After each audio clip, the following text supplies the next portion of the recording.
Жеңиш Молдахматов деген биздин жигитибиз бар. Замандаш партиясынын лидери эле шайлоого катышкан замандаш менен. Кудайдын жок калпын айтып, элдин баарын тескери бурганга аракет кылып атат. Ат башыга логистикалык центр салынып баштады, мына чечим чыкты деп. Эл каршы чыккан жерге эч качан салынбайт. Ал жөнүндө сөз да жок, иш да башталган жок. И башталбайт дагы. Булар баягы эптеп 3 күн калганда, 5 күн калганда элди буруп кетиш, тескери буруп кетиштин жолун айтып атат. Жетим тоо боюнча айтып атат. Жетим тоону эртең эле барып ача коелу деп аткан эч ким жок. Мен жөн гана өзүмдүн пикиримди, оюмду айттым. Мына жетим тоо менен дагы иштетип, аны завод салып ошол жерге сырьёсун сатсак да кутулса, сырткы карыздардан кутулат экенбиз деген оюмду айттым. Эгер эл, көпчүлүк эл каршы болсо, аны да ачпайбыз. Башка жолдорун издейбиз. Мен премьер-министр болуп шайланган күнүнүн эртеси күнү мен чогултуп алып туруп, экономисттерди, финансисттерди чогултуп алып туруп кеңешкенбиз баарыбыз. Кантип тез арада 2 жыл 3 жылдын ичинде сырткы карызды жаап, экономикалык кризистин сазынан чыгып кетебиз деген маселе коюлган.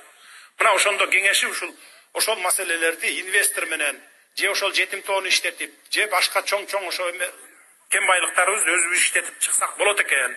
Мындан ары сырттан карыз алып, дагы болчогон карызга бата бербейли. Андан көрө өзүбүздүн ресурс менен чыгып кетели деген маселе коюлган. Мына мен ошондо ошол пикиримди гана айтканмын. Аны иштетиш үчүн дагы 2 жыл 3 жыл убакыт керек. Ошон үчүн жетим тоону унутуп эле койгулачы ушул талкуулардан. Башка эч нерсе таппай ушу бир эптеп ошолорду таап атат. Анан айтып атат, Жунус уулу Адыл дейт.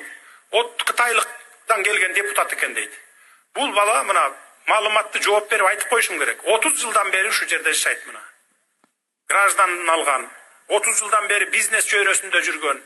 Ошол айтып аткан ошол Жеңиш Молдахматовдон жанакы ошо библиотека саткыч, мамлекеттин жерин саткыч кандидатка караганда 100 эсе, 1000 эсе пайда алып келген жигит ушул Кыргызстанга. Анан баягы имарат жөнүндө айтып атпайбы, мен Бишкектеги республикалык штабым жөнүндө айтып атат. Ошонун штаб имарат экен, анан Садыр Жапаров аны штаб кылып берди, ага тигиндей мындай.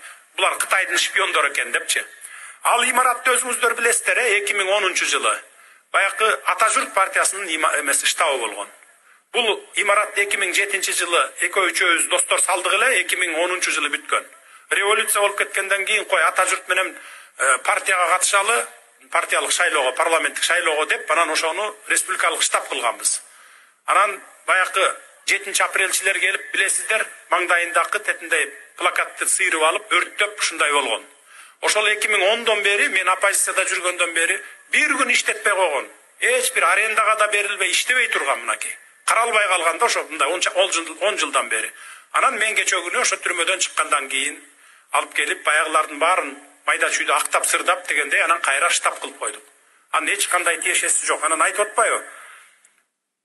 Элдин алдында чыгып ант берсин, анан Куран кармап айтсын, Кытайлардын дойласы жок деги жетим тоодо деп. Мына азыр силердин алдыңарда ант бергенге даярмын. Анан Кытайлар иштетет экен аны муну деп. Бай иштеп калса, кокус иштеп калса, дүлөй болбосоң да, сокур болсоң да көрүп турасың да ошол жерде ким иштеп атканын. Бүт нарындын эл иштейт, өзүбүздүн кишилер иштейт, кокус иштетип, завод салып иштетип калсаң. Эми бул жөн гана план азырынча. Анан айтат, ал нарын суусуна зыянын тийгизет, булгайт дейт.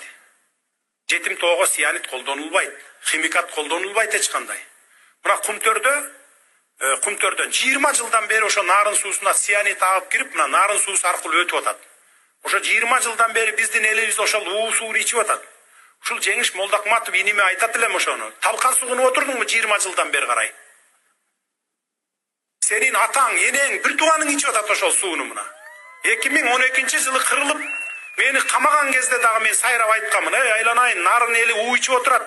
Балдар өлүп атат. Ичинен инвалид балдар төрөлүп атат бизден. Ошону карагыла деп мына 8 жылдан бери какшап келдимби мен? Ошондо чыгып эң болбогондо, менин бир туугандарым, ата-энем, бала чакам ушу суу ичип атыптыр деп айтып койсоң ыраазы болот эле го эл дагы кичине. 10 күн, 12 күн иштедим да, ушу 32 күндүн 12 күнүн толук кандуу иштедим. Анан эми мени баягы бир 10 жыл иштегендей отчет сурап атышат да булар.